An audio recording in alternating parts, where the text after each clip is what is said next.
Queria agradecer a oportunidade da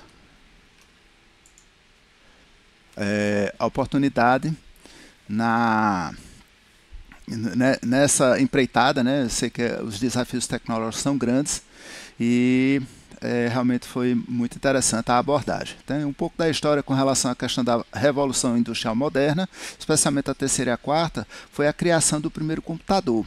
E pesquisando o assunto, a gente descobriu que esse computador ENIAC, ele foi manuseado por 6 mulheres, né, que participaram ativamente da sua construção e da sua manipulação. Como é que era feito isso? Então, você tinha uma série de elementos que precisavam, de painéis, melhor dizendo, que precisavam ser conectados. Aqui estão elas em ação. E, através dessa conexão, a gente tem a possibilidade dos cálculos, né? Então, tudo que a gente vê em termos de eletrônica, de computadores, é feito através de cálculos matemáticos, né? Então, isso foi em 1946.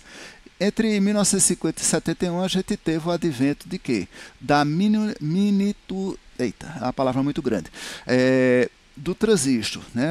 A criação do transistor e a criação dos chips eletrônicos que possibilitou que essa máquina de 50 toneladas virasse basicamente um chip de poucos gramas. Com isso, a gente teve a questão da programação. Como eu falei antes, essas mulheres fizeram o primeiro software, né? Então, tudo que a gente conhece está lá em 0 e 1 e outras linguagens de programação que aqui não vale a pena a gente estar detalhando, né? Então, tudo que a gente vê dentro dos computadores está reduzido a zeros e 1. A gente salta aqui para a evolução dos sistemas operacionais, né? Então, tudo que a gente viu antes foi diminuído, foi eita, me enrolei com essa palavra, não consigo pronunciar de jeito nenhum. É feito miniatura e, através dos anos, a gente vê a construção desses sistemas operacionais, né?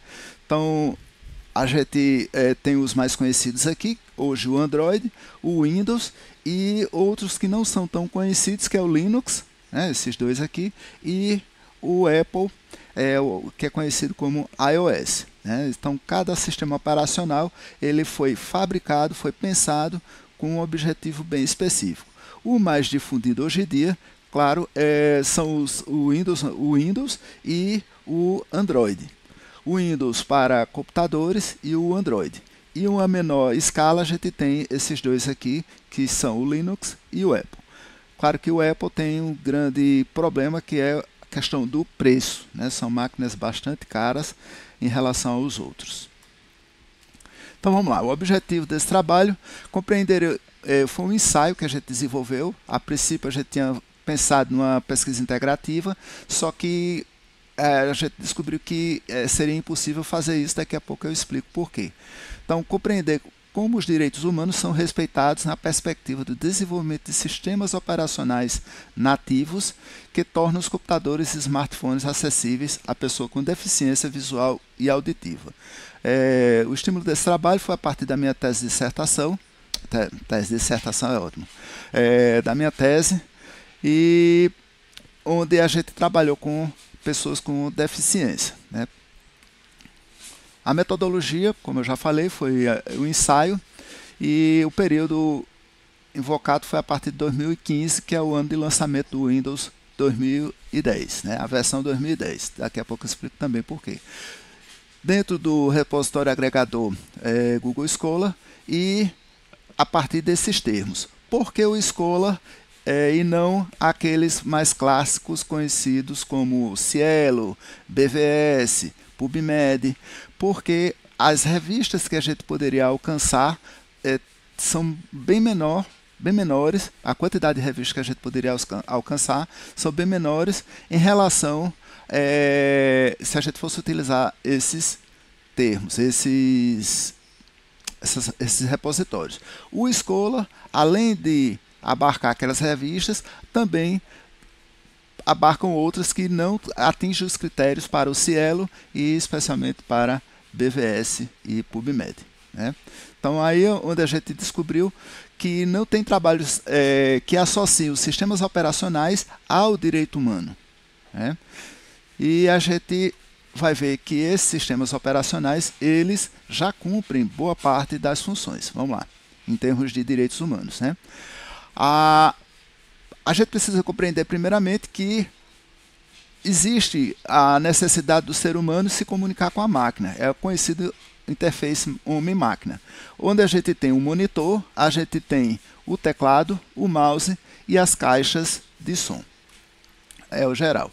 Então, todo sistema operacional, a gente está mostrando aqui o Windows, por ser mais conhecido, mais disseminado e mais barato também. E a gente nota que no painel de controle tem todas as funções de acessibilidade, são mais conhecidos como acessibilidade. E a gente tem aqui, ó, a lupa, a gente tem o teclado virtual e o narrador. Por último, a gente tem o alto contraste, né? Daqui a pouco a gente vai estar mostrando mais detalhes. E aqui abaixo, todas as configurações necessárias para esses elementos funcionarem. Então, o que acontece? No Android, a gente tem, tanto no Android como no Windows, a gente tem a possibilidade da leitura.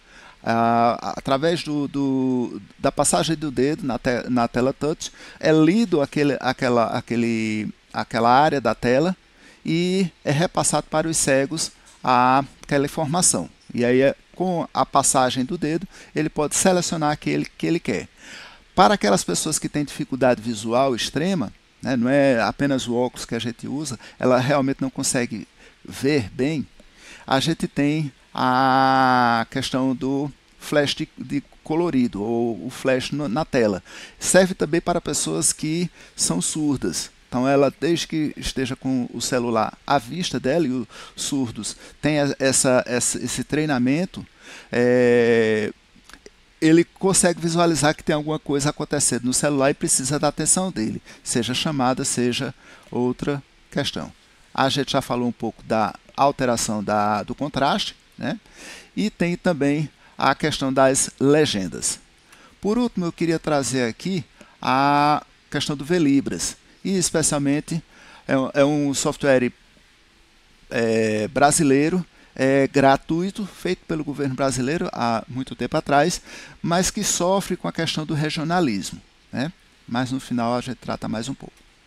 Então, já encaminhando para o final, a gente tem a questão dos preços dos celulares e notebooks, especialmente aqui do iPhone. Sempre são celulares com melhor desempenho, somente com preço muito além da maioria da população.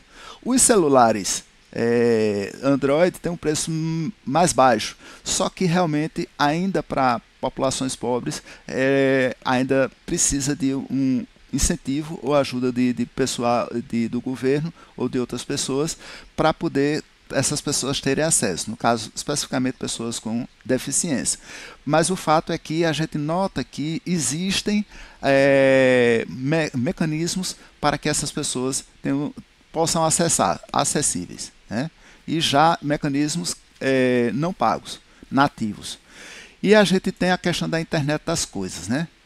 Que está aí com o avanço das tecnologias. E no final eu queria trazer uma mensagem apenas que a gente precisa trazer à tona aquilo que nos traz esperança em relação a tudo que a gente tem na vida. Porque se a gente não verifica dentro do histórico que a gente já tem coisas alcançadas em termos de direitos humanos para pessoas com deficiência, a gente só vai achar que tudo é uma desgraça, tá bom? Então, muito obrigado.